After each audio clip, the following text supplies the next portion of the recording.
Hey, this is Chris Jericho from Fozzy.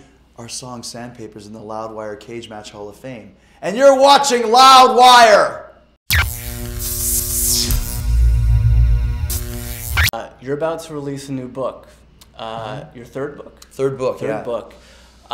The best in the world at what? I have no idea. Yeah. Can you tell me about what that's about? How does the title kind of... Well, the title really, it's just like all my books have a little bit of a subtitle to them, so you know, because my attitude is I never really take myself too seriously. You always got to, take the piss out of yourself. If you can't do that, nobody can. So my first book was A Lion's Tale, Around the World in Spandex. Second one was Undisputed, How to Become the World Champion in 1,372 Easy Steps. And then this one is The Best in the World at what? I have no idea. And they're a trilogy. It's like watching Star Wars. You watch Star Wars, then you watch Empire, then you watch Return of the Jedi, and it's all one big story that wraps up at the end. That's kind of what these books are. It started with my early years up until about 99 when I got to the WWE. Then 99 to 2007 when we started Fozzy and did more WWE stuff, and I left the WWE for a while. And then this one picks up right where the last one left off in 2007. It goes all the way to the Royal Rumble last year when I made the surprise entrance. That was a good one. Yeah, and so that's like more WWE stuff and Fozzy stuff and Hollywood stuff and just all the different things that I did and kind of.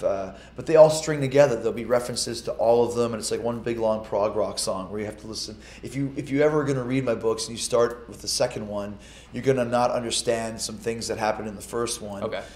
So I really wrote it that way, and I've been pretty fortunate to have 3 books, at this stage of my life. It's like I still got a long way to go, hopefully, and they're all the same. They're just all these ridiculous stories of all these stupid things that happened to me in this cool and crazy life that I've had. So if you like the first 2 books, you'll like this one. It really turned out like amazing. You might think, well, it's only 5 years. How much do you have to write about?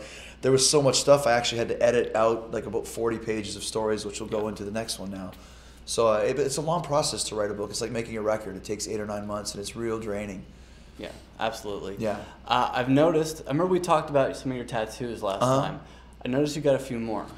Yeah. I really wanted to get a Stones tattoo.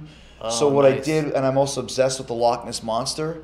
Really? So I got the Loch Ness Monster wearing Paul Stanley makeup about ready to attack the Stones logo.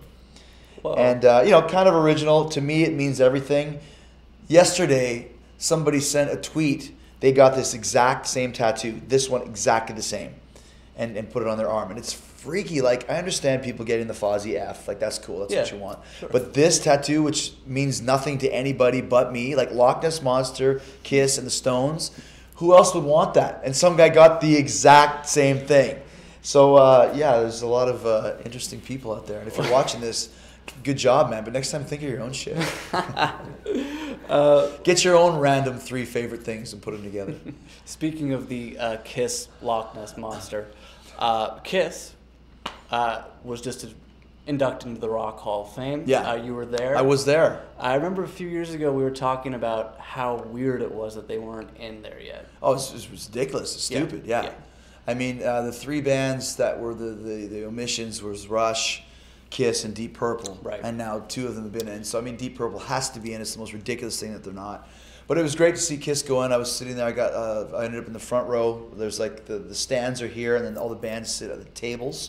And I was right here, and Kiss's table was like a stone's throw away. And I just kept like, Paul Stanley! Paul Stanley! Do my podcast! Paul Stanley! And finally he was like, gave me the thumbs like, shut up, buddy, I can hear you. And I was like, ah! So it was a drag they didn't play, but inter-band politics are a strange thing.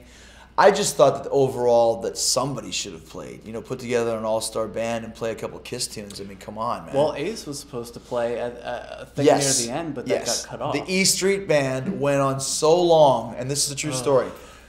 E Street Band came on, and there's literally like 50 guys. It's not just the E Street Band, it's everybody that's ever been in the band. Like Bruce Kulick is not in the Rock and Roll Hall of Fame. He sold tens of millions of records with Kiss in the 80s.